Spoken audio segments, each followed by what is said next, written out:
My name is Katie. I recently left secondary school to take on an apprenticeship here in London. Like many 16-year-olds, I was left with a choice as to whether I'd further my education or find work.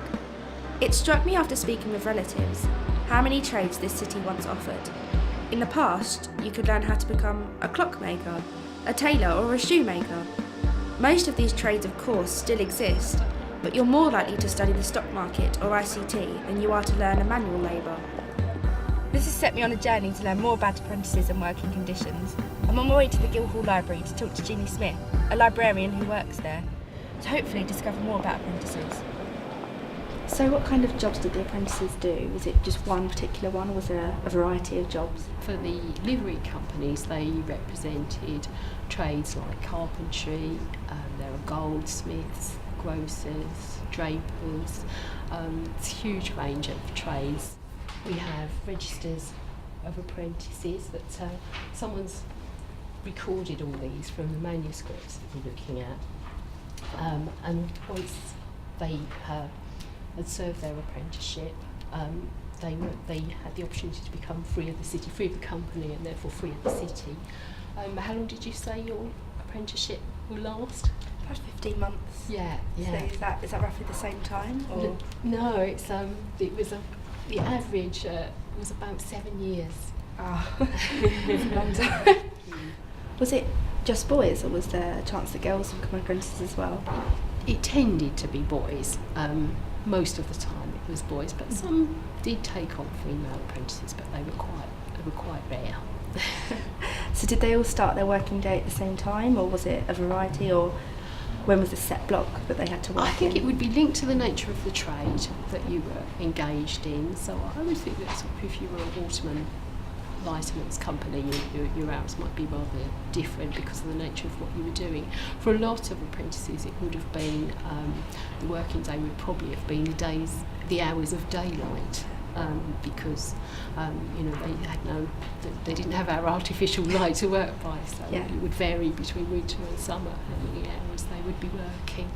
This was to do with the agreement for, let's say, the 7-year apprenticeship. The apprentice would promise to do his best in his work hard, be obedient to usually part of it, and the master is promising to give the apprentice proper training, to feed and clothe them.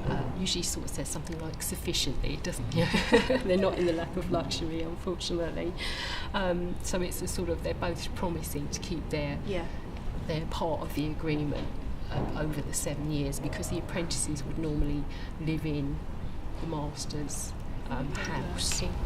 Well, I've done my own research into this topic. I found out that once the apprentices finished their working day, they used to chime the bells, and all the apprentices used to go home, but sometimes they didn't ring it, and the apprentices used to say a rhyme to the steeplekeeper, and they used to reply back, and it was like a little medieval rhyme that they used to do. But is there no history on it that you know of? Not that I know of, no. So I have to go down to the church to do my own research on that then. Oh yes, let us know how you get on. I will do. Thank you for everything that you've shown us. It was very, very interesting. Thank you very much. You're very welcome. Thanks. After meeting with Jeannie Smith, I discovered there's no records between the apprentices and Bow Bells. So I've decided to go on a mission of my own. I'm on my way to meet a contact called Simon Mayer, who's a steeplekeeper at St Mary Le Bow Church, and hopefully he can tell me if there is a correlation between the apprentices and the Bow Bells.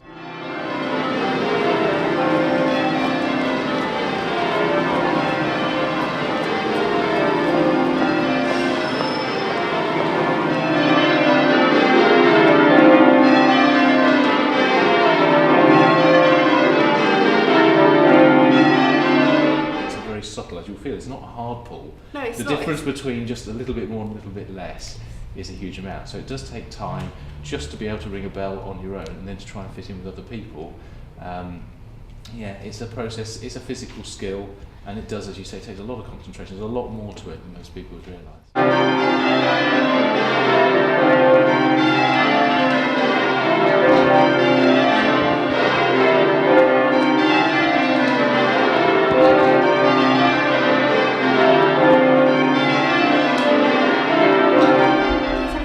Relationship between the bells being rung and apprentices. There you go, you can actually hear them. That's nice, Toby, wasn't it?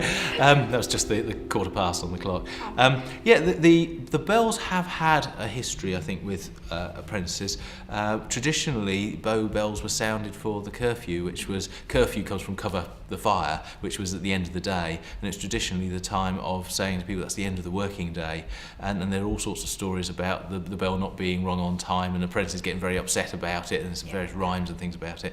But yes, it was used there at that sort of point to say the end of the day and the end of the apprentices' working day. So. Okay, do you know any of the rhymes? I can't remember them off the top of my head. The poem that I've discovered has become a bit of a problem for me because the contacts that I've spoken to don't know much about the poem itself. So I'm going to say it to you guys and you can make of it what you will. Clerk of the Bow Bell with the yellow locks, for thy late ringing, thy head shall have knocks. To which they received the reply, for you shall have the Bow Bell rung as you will.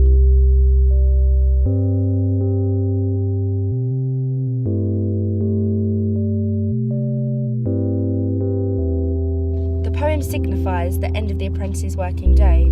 So the bell ringers used to ring the bells and the apprentices used to go home. But now it's not like that, it's completely different. Everyone's hours are scattered and they all go home at different times. My next stop is here in Islington, where I've come to meet John, a local tailor, to see if I can learn an old trade. So I know that the trade industry is a very old industry, and you yourself, was you an apprentice or did you go to education to learn about tailoring? I learned from family because all my family are tailors. Ah, okay. Yeah. So how long did it take you to learn? It takes about 2 or 3 years, 4 years. To become really experienced? Yeah. Okay. Now, I'll do this pocket and you do this pocket. Oh, okay. By yourself, okay? Okay. Now you hold the jacket like that. Yep. And you have to be stitching big stitch like that. Yep. Okay, not like machine stitch.